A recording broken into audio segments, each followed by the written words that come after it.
Hello again. With us this morning to review the papers, the author and broadcaster Emma Wolf and the broadcaster and writer Edward Adu. Emma and Edward. Good morning to you both. Emma, good morning. I'm glad we have you here now. I'm glad you've sorted out your tech issues. Let's start with you. Mail, page 2, and this relationship between the Prime Minister and Michael Gove. What are they saying?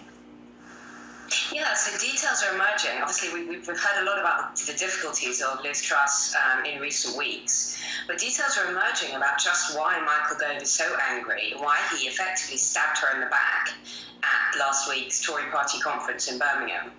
So apparently they did have a meeting. They had tea in the stateroom at number 10 about a week before the conference. Liz Truss is said to have offered Michael Gove quite a senior job, possibly an ambassadorial role abroad, which seems like a safe option for him to be somewhere else. And, you know, things were fairly cordial. He then went to Birmingham and obviously came out publicly attacking her, but also attacking the ideology of her 45% tax cut proposal, which she subsequently had to U-turn on. But Kimberly, what I found really interesting was also, this is from the Mail, but in the Sunday Times, there's a friend, senior source, a friend of Michael Gove, saying, Michael is troubled and never found his place in the sun. The darkness inside him grips him and it takes over. It corrupts his soul. The more he plots, the more unhappy he becomes. So this is quite, you know, this is Michael Gove in crisis, if we are to believe these sources. And obviously, you know, Liz Truss's troubles don't end here. No, indeed they don't. Okay, let's talk about the Sunday blues. The prospect of going back to work on a Monday, which of course we don't suffer from here because we work on a Sunday. Edward, this is still the Mail, but it's page 3, and still the government. What are they telling us about the Sunday blues? Still the government, and it's not connected to Michael Gove. And I was going to say that Emma there, sort of citing Michael Gove, it made him sound like a character in a film, but this is not connected to it. This is about a campaign trying to help young people to go back to work on Monday. Now, there's been conversations about the nanny state and the government sort of holding our hands all the time, saying we need to do this, we need to do that. And clearly that's not the mandate of Liz Truss's government. But this is a campaign being led by the Department for Health, and it's called Sunday Scaries, and it's to try and help the 18 to 24 age group.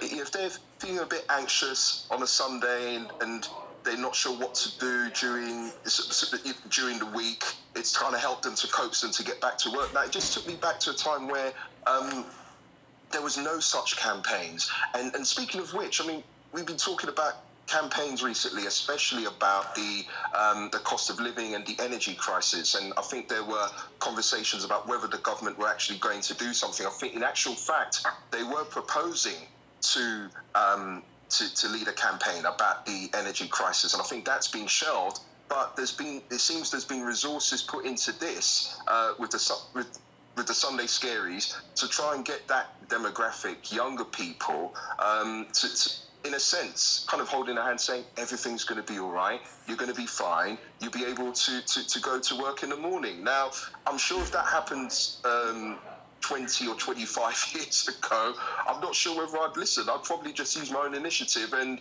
if I wanted to go to work, I'd do it. If not, I'd call a sickie or go on holiday. Go on holiday. It is interesting.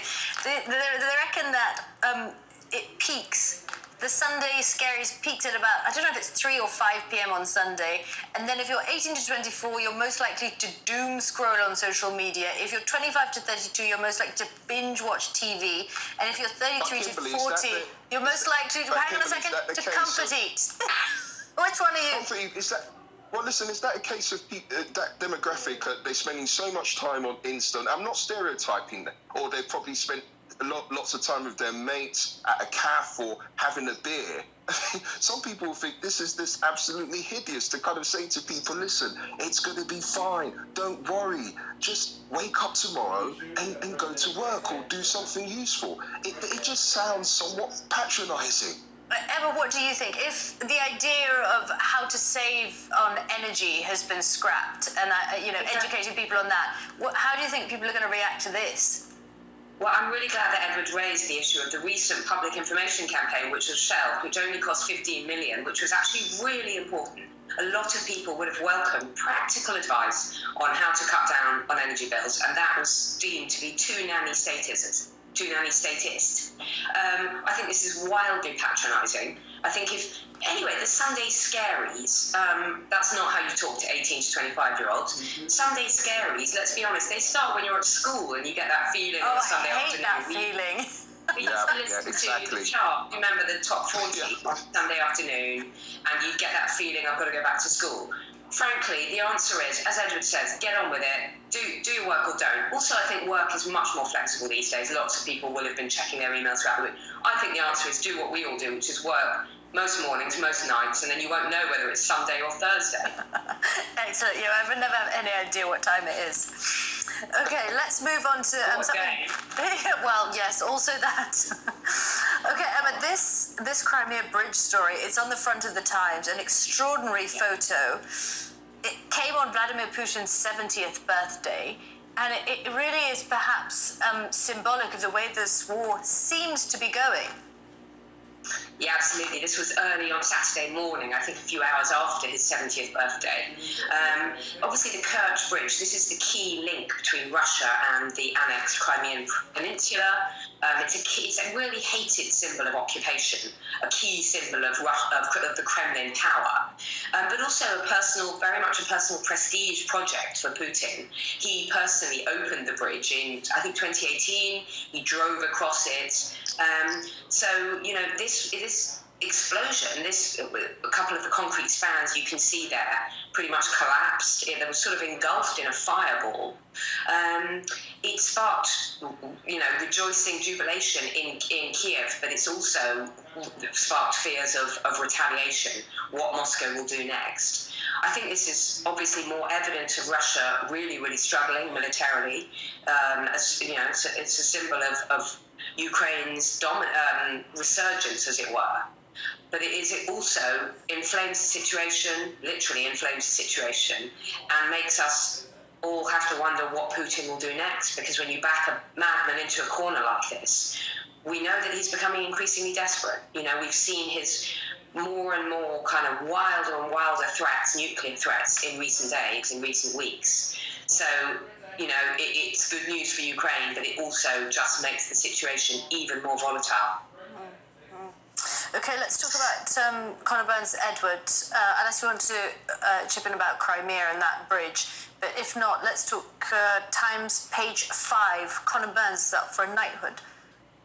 Yeah, and this is it's made people think twice about this because for some of our viewers who are not aware, he's the former trade minister who was sacked by Liz Truss over misconduct claims, and apparently he was friends on Friday. Allegations, allegations, and friends with Margaret Thatcher back in the day when obviously she I'm not sure after she was when she resigned. But going back to the story, this is claims that he's set to receive a knighthood in Boris Johnson's resignation honours list. Now, because of what's happened on Friday, a lot of people said, look, this could be the end in terms of his career. Some third parties, some backbenchers are saying that, look, you know, based on the claims, that it's unfair for what's happened to him, and it should be dealt with in a fair manner. But I think when it comes to the actual knighthood, this is Boris Johnson's resignation honours list. It's not just Conor Burns. I think there's been controversy about Tony Sewell as well. But I mean, connected to Conor Burns, receiving or set to receive a knighthood, and he's been sacked. Liz Truss can't do anything. She's not able to reverse this, or it can't be revoked.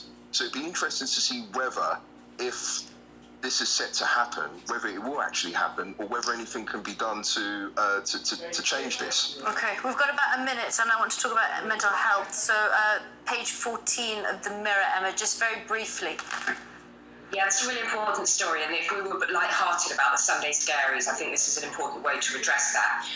Around 1 million people have been left with no mental health support in the last 12 months. Many referrals for mental health treatment for talking therapies have simply been closed from June 21 to June 22. And we know, Kimberly, that suicide amongst young people is on the increase, as well as other conditions: anxiety, depression, self-harm, eating disorders. We're going to have to leave it there. I'm so sorry, we're going to have to leave it there. Edward and Emma, thank you so much. And don't be sad. Monday will be okay. Thank you so much. We'll be back in a moment. You're watching Sky News Breakfast.